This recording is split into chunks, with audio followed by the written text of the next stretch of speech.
നമസ്കാരം, സിറ്റി ന്യൂസിലേക്ക് സ്വാഗതം. വയനാട് ദുരന്തത്തിൽ വീട് നഷ്ടപ്പെട്ട 105 പേർക്ക് വീട് വെച്ച് നൽകുമെന്നും അത് സുസ്ഥിരവും ശാശ്വതവുമായ ഒന്നായിരിക്കുമെന്നും പാണക്കാട് സയ്യിദ് സാദിഖ് അലി ശിഹാബ് തങ്ങൾ പറഞ്ഞു. വില നോക്കാതെ ഗുണനിലവാരത്തിനാണ് മുൻതൂക്കം നൽകുന്നതെന്നും വീട് വെച്ച് നൽകുമ്പോൾ അത് നല്ല രീതിയിൽ ഉപയോഗിക്കാൻ പറ്റുന്നതായിരിക്കണമെന്നും തങ്ങൾ കൂട്ടിച്ചേർത്തു. കണ്ണൂർ ചേംബർ ഹാളിൽ സ്മരണിക പ്രകാശന ചടങ്ങിന് ശേഷം മാധ്യമപ്രവർത്തകരോട് സംസാരിക്കുകയായിരുന്നു അദ്ദേഹം.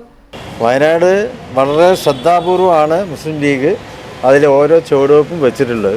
ഒന്നാം ദിവസം മുതൽ തന്നെ മുസ്ലിം ലീഗ് അവിടെ സജീവമായിട്ടുണ്ട്. മുസ്ലിം ലീഗ് അന്ന് കൊടുത്ത വാക്കാണ് അവിടുത്തെ ആളുകൾക്ക് വീട് നിർമ്മിച്ചു കൊടുക്കുന്നത്. അങ്ങനെ 100 പേര് 105 പേർക്ക് വീട് നിർമ്മിച്ചു കൊടുക്കുന്നുണ്ട്.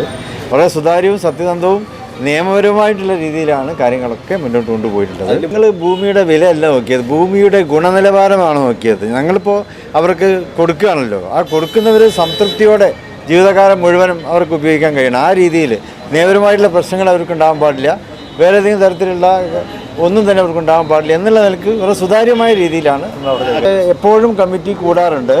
ആഴ്ചയിൽ 2 or 3 തവണ കമ്മിറ്റി കൂടും, അവർ കൂടും. പിന്നെ നേതൃത്വം ഞങ്ങളുമായിട്ട് അതിൻ്റെ വിവരങ്ങളൊക്കെ ഞങ്ങൾക്ക് തരാറുണ്ട്. ഒക്കെ വളരെ ശ്രദ്ധിച്ചിട്ടാണ് ചെയ്തിട്ടുള്ളത്. അതുകൊണ്ടാണ് വില കൂടിയിട്ടുള്ളത്. തോട്ടഭൂമിയാണെങ്കിൽ കുറഞ്ഞ വില കിട്ടുമായിരുന്നല്ലോ. അതൊരിക്കലും തോട്ടഭൂമി ആകരുത് എന്ന് നിർബന്ധമായി ഞങ്ങൾക്ക് ഉണ്ടായിരുന്നു. അതുകൊണ്ട് തന്നെയാണ് കുറച്ച് വില കൂടി. ഇല്ല ഉണ്ടായിട്ടില്ല.